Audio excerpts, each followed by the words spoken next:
Си наслушавме денес фенси статистики. Моите информации се директно од индивидуалните земјоделци и од тоа што се гледа со голо око од терен, и заклучокот е дека повторно имаме несоодветен министер и несоодветна матрица која што се однесува на земјоделската политика во Македонија. После Втора светска војна, во тогашна Народна република Македонија, која што беше во состав на поранешна Југославија, која беше земја девастирана од војна, во Менгеме помеѓу два блока, со сушна година, со непостоечка технологија, се најде начин да се направи бум во земјоделието. А сега, во време на самостојна држава, со лесно достапни напредни технологии, со поставени системи какви такви за наводнување од поранешна Југославија, со западни стратешки партнери, ситуацијата по линијата и по котлините е како да фатило чума. Чума да фатеше, немаше да изгледа толку страшно. И со години оди надолу работата. Видете ги само генералните бројки, јас нема да одам многу далеку историски наназад. Во 2015 се произведувало 360 до 390 милиони литри сурово млеко. Во 2026 е паднато на 220 милиони литри, година да се движи кон 100 милиони литри помалку. Во 2015 имало 720.000 овци, во 2026 има 450.000, тоа се 270.000 помалку. Во 2015 имало 150.000 грла млечни крави, во 2026 има 90.000 грла до сега. Не знам дали ќе завршиме годинава со 90.000 грла, затоа што гледајте што се случува сега. Сега само во Гевгелиско, значи Гевгелија, Богданци, Богородици и Стојаково, има околу 150 грла млечни крави помалку само во изминатите 2-3 месеци. Во Гевгелија беше затворена фарма која произведуваше околу 500 тони млеко годишно, и ова е само во Гевгелиско. Може да замислите што се случува на ниво на цела држава. Млекарниците се пуштени слободно да манипулираат со цената, ја спуштија цената на 20 и нешто денари, и со таа цена производителите на млекофармерите немаат сметка, не може да си ги покриваат трошоците, па принудени се кравите да ги даваат на кланици да ги продаваат за да си покријат трошоци. Слична е и со раноградинарските култури, како лани така и ова година се дозволуваат пазарни шпекулации, па цените на зелката, компирот, крставицата и доматот е таква што не обезбедува одржливо производство, а да не правиме моабет за зголемување на производството. Земјоделците не можат трошоците да ги покријат и затоа секоја година има се помалку индивидуални земјоделци кои што произведуваат се помалку храна. И која е реакцијата на Министерството за земјоделие? Ова е реакцијата од пред некој ден, ќе ја цитирам.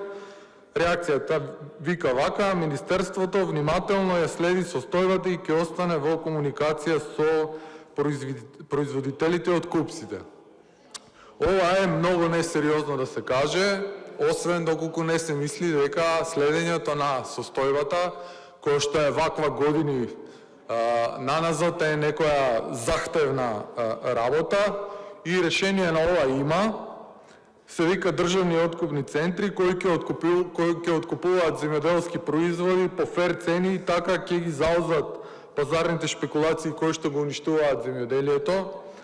Ама за секоја десничарска влада ова е затуцана комунистичка работа, иако производството во времето на социјализмот, сега кога се просветливме во време на капитализмот, не можеме ни да го сонуваме. Тогаш од земјоделие луѓето правеа куки, сега нема ни за леп, и тогаш државата беше само доволна во производство на храна.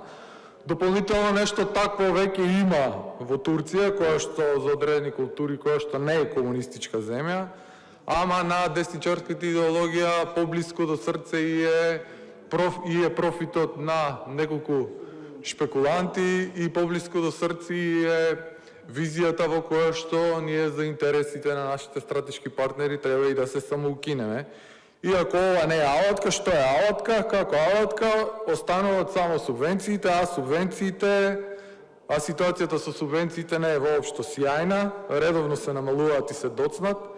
Не се исплатени субвенции за 2025 за кози и за крави. За кравите по грло се намалија од 12.000 на 8.000 денари. За 2025 за 6 месеци не се исплатени за млеко. Субвенции за житни култури не се исплатени за 2025 година. Дополнително во тоа што е исплатено има пропусти затоа што некои постари долгови на државата се третираат кои избришани.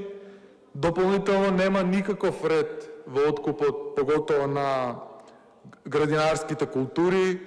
Откупците ви ја зимаат робата и ви даваат ливче само на кое што ви ја пишуваат количината која што ја земаат, а цена ќе ви дадат 3-4 дена покасно, ќе ви кажат по која цена ќе биде откупена робата. Имаше покрај низата скандали кои што се наведени во интерпелацијата, има еден за кој што не се зборува. Тоа е во кој е вмешано подрачната единица на Министерството за земјоделие во Кавадарци. Таму има шема со осигурителни компании и злоупотреба на лични податоци за осигурување на туги површини со цел да се повлече регрес од 60% од осигурителните суми пари од државата да се повлечат. И во оваа шема се размешани структури и од лево и од десно. Годинава како оди со пријавување, изгледа до година нема ни да има субвенции и ситуацијата е крајно сериозна и ова е дефиниција за нарушување на прехранената безбедност на државата. Македонија е станата увозно зависна за храна. Милиарди и кусур евра годишно се трошат за увоз на храна, која што е ѓубре храна, се увезува палмено масло и месни производи кои чисто квалитет не соодветствува со она што го има на декларациите. И Македонија по дефиниција нема прехранена безбедност. Некој да сака да ја нападне Македонија, не треба ни куршум да испука, треба само да ни ги затвори границите и ние тука ќе изумреме од глад. А никакви алтернативи не се разгледуваат, а алтернативи има. Например, Народна република Кина има интерес да увезува македонски земјоделски производи, ама за атер на стратешките интереси во 2024 година ова собрание немаше храброст да организира средба со министерот за земјоделие на Народна република Кина. Знаете што значи една таква сделка? Тоа значи не сите котлини да ги посадиме, и на тротоарите, и на улиците, и на крововите да посадиме, и тука меѓу нас се да посадиме, пак нема да стигне. Тоа значи нема зима за македонското земјоделие, ама поради атерот на стратешките партнери, ние треба и да се собункинеме. Се на се работата во македонското земјоделие во континуитет оди во неповрат и затоа на министерот му е време да си замине, а власта треба сериозно да ја свати оваа интерпелација како знак за разгледување сериозно на состојбите од земјоделието. Благодарам.